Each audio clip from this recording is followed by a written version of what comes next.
आसानी के लिए हम एक निमोनिक बनाते हैं जिसको हम ABCDEF कहते हैं।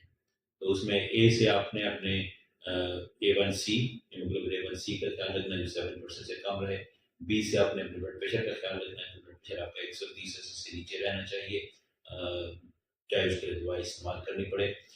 सी से हम कोलेस्ट्रॉल की बात करते हैं कि टोटल कोलेस्ट्रॉल आपका 200 से कम हो, LDL 100 से कम हो, ट्राइग्लिसराइड्स 150 से कम हो।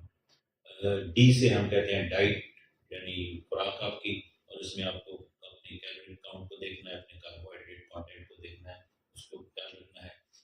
ई से हम बात करते हैं एक्सरसाइज की, कि एक्सरसाइज में रोज़ाना कम से कम आधे घंटे की वॉक और थोड़ी लाइट एक्सरसाइज जो शामिल है।